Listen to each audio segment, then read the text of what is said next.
Welcome to Showbiz Solutions podcast. And we are having a really exciting group guest today with us. Matt, he is a owner and CEO for Shoot to Thrill Media. He is, has a real extensive background, in designing and, SEO is his cup of tea. I mean, you're all most welcome to reach out to Matt anytime you want if you have any question regarding the SEO. He is a graduate of University of Florida. He is from Florida. And today we're gonna bombard him with tons of questions regarding the SEO that we have, gated some of the questions from our recent survey. So Matt, before we dive deep into the podcast show, if you could, just give a little, insight about yourself, where you have been, how you have been creating so many brands for yourself, for your companies you have been working with. It would be really nice for us to have a start. Sure, yeah, and thanks for having me. So a bit about myself. So I myself went through a lot of the problems that our clients are facing nowadays, and that's just the lack of transparency through a business owner and a web designer.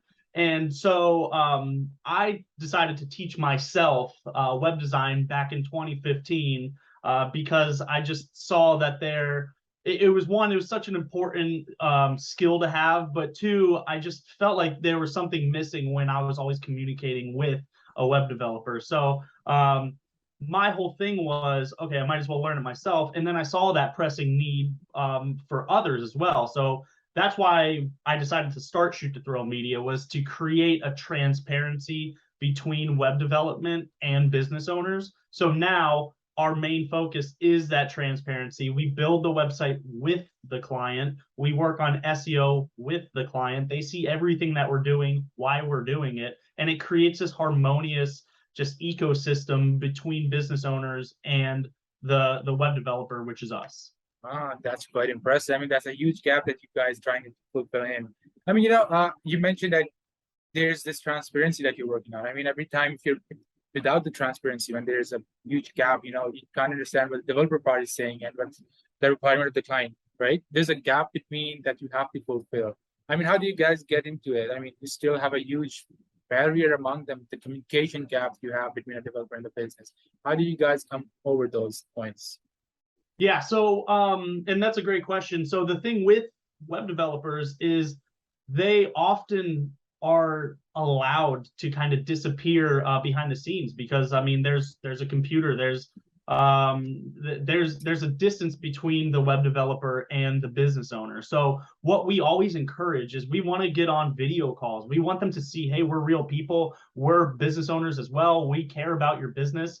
And so if we can't meet them in person, because we do like to meet our local businesses in person, then we try to get on these video chats with them. If we can't do a video chat, we'll call them, text them, email them, whatever it is. We just want to create transparency. We want them to know exactly what we're doing, why we're doing it. So what we want to also educate the business owners on what we're doing and why, because that creates a value for them and us. It helps them understand that, like, hey, we're the trustworthy people on this side of the computer. We're helping you grow your business online, so you can trust us to do that while you grow your business offline.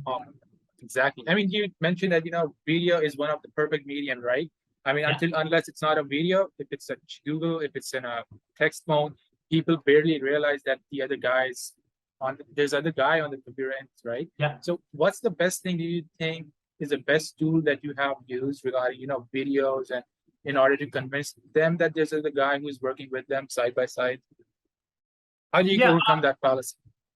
So I mean, our main thing, specifically video wise, I mean, we're all Google everything, so we're using tools that are super familiar with all of our business owners. So we typically meet on Google Meet, and a lot of our clients, being that some of them are legacy businesses, so they've been around for 10, 20, 30 years, aren't always the most technically savvy. So we help them kind of navigate and understand how to meet us in the technical realm. And so like on a video chat like this. So typically we try to keep it as simple as possible. We don't want to overcomplicate things, but we also want to provide a quality of service. So included with any of our web design services and SEO services, we kind of help coach our businesses and Mhm. act as a business consultant on how to use like the latest technologies like these video calls.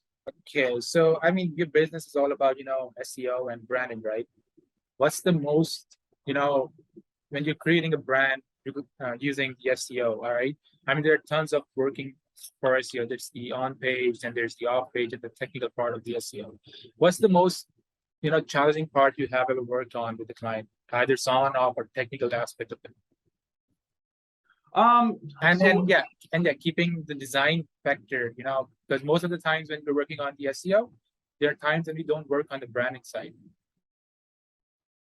Yeah. yeah, you're absolutely right. And that last point you made is actually super important. So and I think that is kind of like our biggest difference in a lot of web companies and SEO companies is that we incorporate both of those. So a lot of times you'll find an SEO company that is just solely focused on SEO and just flooding the website or third party websites with um what Google would see as like the correct technicals and things that help their algorithm, but usually that comes at the expense of design Mhm. and branding on the actual website itself. And then inversely, there's web designers who make websites look beautiful, but they're not realizing that it's at the expense of SEO. Mhm. So what we do is we have that knowledge and expertise on how to manage both of those. So that is always a tricky thing. We're are obviously always up for the challenge in that, but I would say the hardest part in all of that is maintaining a fully functional, like, good UI UX website, so that's user interface, user experience website, while also keeping track of all of Google's latest Mhm. algorithms for SEO. And so we do have a ton of tools, a ton of experience, and a lot of things that we use to help grow your website, whether it's from a design perspective, an SEO perspective, or Mhm. both. Okay, so there are a lot of people and there are a lot of agencies throughout, the US and the Asian part who are trying to, fulfill the same promise. Their main goal is not to work on the for the interface of the user, right? They just wanted to rank, they just wanted to, have a good domain authority or so. What's your perspective on that? I mean, is it better that you rank it for the user to read, or is it for the Google to rank on? I mean, so it's not one or the other. That's the thing. So it would be great. Yeah, you can definitely get a lot of traffic if you solely focus on SEO and driving people to your website. But if they show up to your website and it doesn't have a clear call to action, if it's not easy to navigate, if it's not fast enough, well, then you're going to get a huge bounce rate. People will leave your website. So you can draw all the attention in the world, but if your website isn't in a good spot, then well, all those people are just going to leave. And so then you're just paying all this money for no reason. No reason. And then inversely, yeah, I mean, obviously you can have a beautiful website that does everything, but if you're not having any traffic coming to it, well, then what's the point of it? So yeah, there is a good balance that you need to maintain on both of those ends. And so, how do you describe a person? I mean, first, for instance, there's a layman person who has no idea regarding the branding or the SEO. So, how do you satisfy that gap? I mean, is it for the branding perspective or is it for the SEO perspective? So if I understanding your question correctly, I'm thinking the most important thing that we have to highlight is um, the previous successes that we've had in this, because SEO is not a cheap game. It is very pay to play, and so and a lot of times we do have potential leads and sometimes eventual clients that just have that sticker shock when they see the cost of SEO services, especially effective SEO services. I mean, you can find cheap anything anywhere, but is it going to work? Probably not. So with our SEO services, yes, I mean, I never shy away from the fact in mentioning like, hey, I know this might be a sticker shock, but this is, and then I outline why it is this price. So the thing is you have to get a good understand. You have to help the client get a good understanding of what all entails with SEO and why it costs this much, how much work we're putting into it, what tools we're using, because it's not all free. We're not just like setting it and forgetting. we are strategizing. We're doing everything in our power to make sure that it is a unique experience. It's a unique campaign, and we are going to track things that are going to work, track things are not going to work. There's not a one size fits all for websites. So there is a lot of trial and error. But once we do find that certain something that works really well for your website, then we're really going to dial in on that. So it is a tough thing to pitch, but once the services start, we do find a high success rate of user retention. I mean, yeah, I mean, the most important thing is the retention rate, right? Okay, Yeah. so, Matt, before we call someone on the podcast, we run down a quick survey, right? I mean, there are like tons of questions and then filter out the best questions so that we could ask the guests, and that caters a lot of questions when we get them. So this question came in that, every time you are trying to convince a customer, right? You try to mention, okay, your SEO, your on-page SEO is down, your off-page SEO is not working, right? What are the softwares that you have been using to convince the user, the client, that there's this respective fault in your website and we can solve it? So I think just in the SEO community, the most popular one, maybe two, would be SEMrush, and then Ahrefs. Those are just the main two. So they provide great analytics and helping you understand what's working, what's not, and when things change, especially significantly, we'll get warnings on that. But yeah, it's a very common thing. I mean, SEO is not a static game. It's not just like an upward trajectory. There are going to be pitfalls along the way, but obviously, like, the overall trend we're looking for is up. So yeah, there's going to be the in between, almost like the stock market, where it just like goes up and down, but the overall trajectory is what we're ultimately looking at. And yeah, when we do get those alerts and warnings, we want to understand what happened, why it happened. So there are a ton of tools at your disposal. There are paid tools, there are free tools. I would just recommend checking them all out.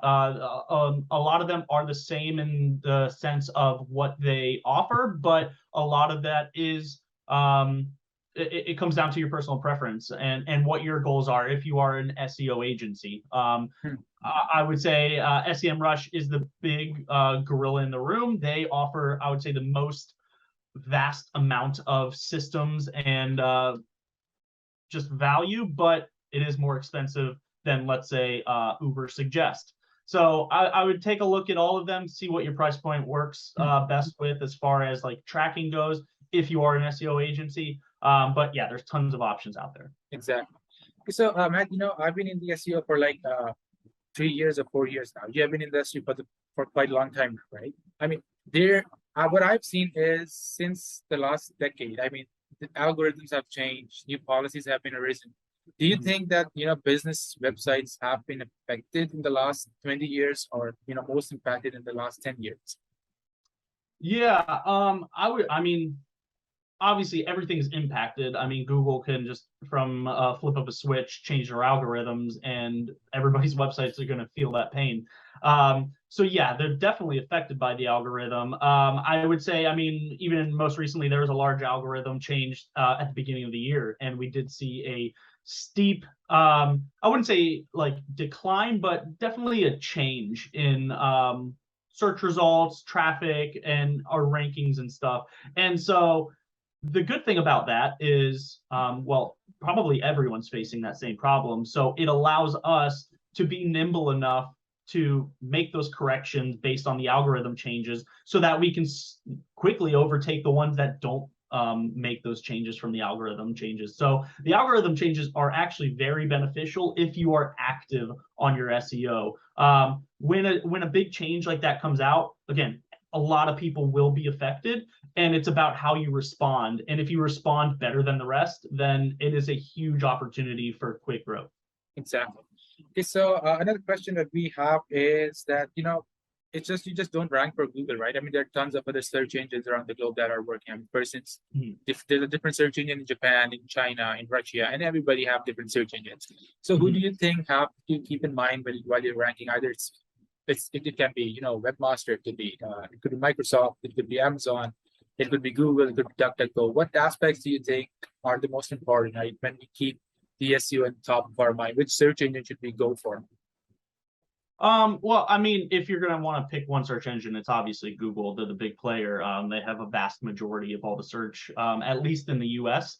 And I don't want to speak for other search engines. I'm not going to discredit them at all. I know they're very important, and I understand that there are other countries that have a better preference on search engines.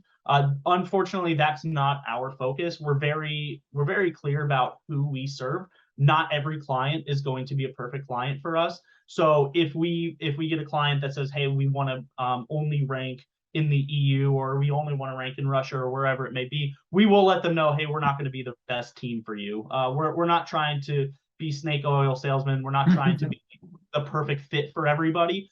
So we will help guide them on what they are eventually, hopefully, looking for. But we'll let them know that it's probably not us. So we do a large emphasis on Google, and Bing is the number two in the US. Well, number two is technically YouTube, which is also Google. Yeah, so we do a primary focus on just US based companies and Canada, sorry. And then from there, I mean, then we focus on like local SEO. But yeah, we're primarily just in North America.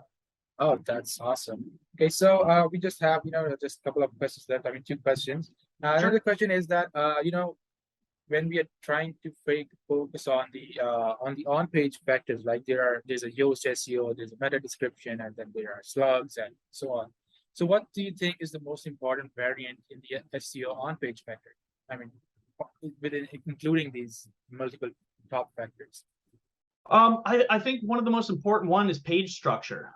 You don't want to just go ahead and copy and paste text on there. You want to structure things based on where your H1, H2, H3, and so on tags are going to be. What is your body text going to look like? You want to structure that properly. And then it's really tough to pick one or the other. It's like picking your favorite child when you have a bunch of them. But another really important one is obviously like you want to link out to other credible sources that have a high domain authority, and then you also want to internally link throughout your pages. So there's a whole strategy, but honestly, like it comes down to page structure would be the most important, just because Google's bots are just crawling it and they're expecting certain things in certain orders.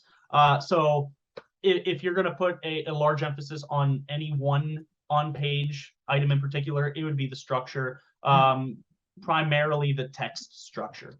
Text structure, exactly. But many people get confused there. Okay, so just another question is not from this, but it's from myself. Do you believe that black hat SEO exists? I mean, many industries are getting into this. Do they still get traffic on those points as well? Yeah, you're playing with fire if you're using black hat SEO. And that was actually one of the big Google algorithm changes. In recent, I want to say December, January. But yeah, and a lot of sites got docked for that. And the thing about black hat SEO is sometimes it's actually affecting white hat SEO, especially when Google makes these algorithm changes, because it's so prevalent now where you can get thousands, tens of thousands of backlinks super fast, and so Google's going to dock you for that. So even the ones that are actually doing it correctly, well, if that number gets bumped up because of their algorithm changes and their scorched earth approach at making sure black hat SEO does not work, all websites are eventually going to get docked for it. And so that's where the opportunity lies in when the inevitable black hat SEO gets your website docked, other competitors are going to take over as far as ranking goes. So yeah, I'm a firm believer that there is black hat SEO.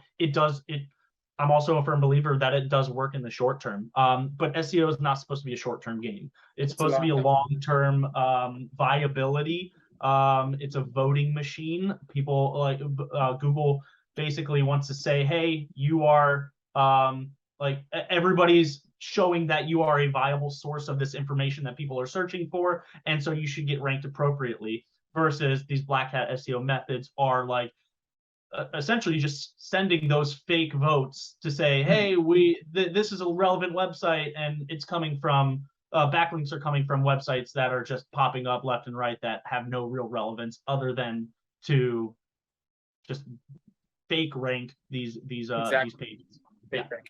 Okay, so almost we're done. Just one last question. That's this one of my favorite question. I mean, what's your why? I mean, why did you start it? I mean, what one thing that you think, what's your favorite goal? What's your why and why did you do it?